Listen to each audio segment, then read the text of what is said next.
Welcome to Senthur Vasumathi kitchen. Beetroot cutlet பண்ணுறதுக்கு இதில் beetroot ஒரு 1/2 kg இருக்கும், கேபேஜ் ஒரு 1/2 கேபேஜு, ஒரு உருளைக்கிழங்கு நல்ல பெரிய உருளைக்கிழங்கு ஒன்று, அப்புறமா பீட்ரூட் வந்து ஒரு 1/2 kg இருக்கும், அதையும் நல்லா துருவிக்கிறோம். அப்புறம் ஒரே ஒரு கேப்சிகம், அதை சின்னதாக அரிஞ்சு அதுவும் கூட போட்டிருக்கேன்னா பார்த்தீங்கன்னா தெரியும். கேபேஜ் இருக்குது, கேப்சிகம், அப்புறமா இது ஓகேவா, இதெல்லாம் போட்டு பீட்ரூட் மட்டும் என் பொண்ணு திருவிட்டுருக்கா. அடுத்தது வந்து பீட்ரூட் கட்லெட் பண்ணுறதுக்கு ஒரு 2 பெரிய வெங்காயம் எடுத்து வதக்கிறதுக்கு போட்டிருக்கேன். அடுத்தது கொஞ்சம் இஞ்சி பூண்டு நசுக்கி வச்சுருக்கோம்.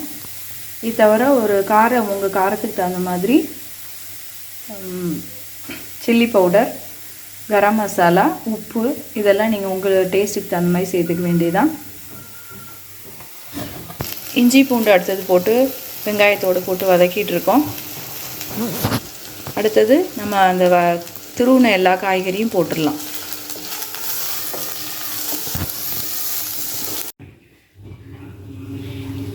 எல்லா காயும் ஒன்றா தான் போட்டு வதக்குறோம். போட்டதுக்கப்புறமா நம்ம தேவையான காரம், கரம் மசாலா தூள், மல்லித்தூள் போட்டுக்கலாம். ஃபைனலாக கொஞ்சமாக அந்த மேலே எள்ளு கொஞ்சம் தூவிப்போம்.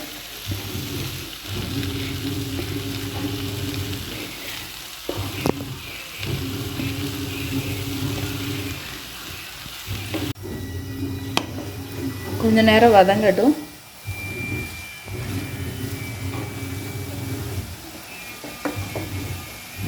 லைட்டாக வேணும்னா தண்ணி தெளிச்சிக்கலாம், அந்த பச்சை வாசனை போகணும். நம்ம இது கிட்டத்தட்ட ஒரு 3/4 கிலோ கிட்ட சேர்ந்துச்சு. எல்லாம் சேர்ந்து அதுக்கு தகுந்த மாதிரி உப்பு,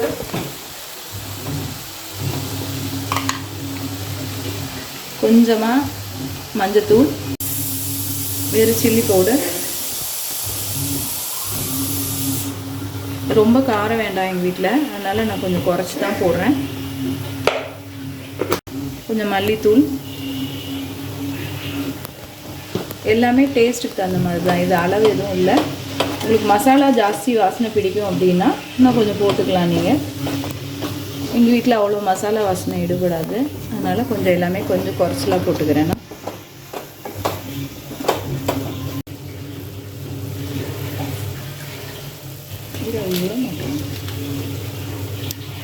கொஞ்சமாக கரம் மசாலா போடுறேன்.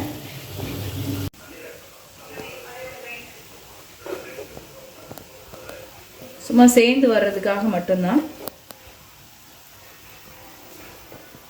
கொஞ்சமாக எடுத்து ஆற வச்சுட்டு அதுக்கு மேலே கொஞ்சமாக எள்ளு தூவிட்டு நம்ம தட்ட ஆரம்பிக்கலாம். இந்த எண்ணெய் ஊற்றிருக்கேன், திருப்பி அடுத்த செட்டு போடுறேன்.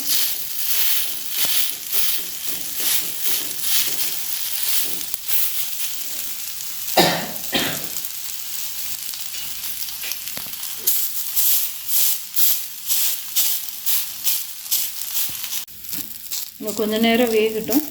வெந்ததுக்கப்புறம் நம்ம 2 சைடும் நல்ல ப்ரௌனிஷாக ஆகணும். பீட்ரூட்டுங்கிறதுனால உங்களுக்கு அந்த ப்ரௌன் இது ரொம்ப தெரியல. இந்த இதிலலாம் இருக்குது பாருங்கள், இந்த மாதிரி ப்ரௌனாக வரணும். இந்த எண்ணெய் ஊற்றிருக்கேன், சுற்றி எண்ணெய் ஊற்றினதுக்கப்புறம் கொஞ்சம் இன்னும் நல்லா ப்ரௌனிஷாக ஆயிடுச்சு. உங்களுக்கு இதோடு எடுத்துகிட்டு நம்ம சாஸ் தொட்டு சாப்பிட்லாம். சரியாக இருக்கும். அடுத்த செட்டும் போடுவோம். நம்மளோட பீட்ரூட் கட்லெட் ரெடி ஆயிடுச்சு. சாஸ் தொட்டு சாப்பிட்லாம். ட்ரை பண்ணுங்கள், சப்ஸ்கிரைப் பண்ணுங்கள், லைக் பண்ணுங்கள். தேங்க்யூ ஃபார் வாட்சிங்.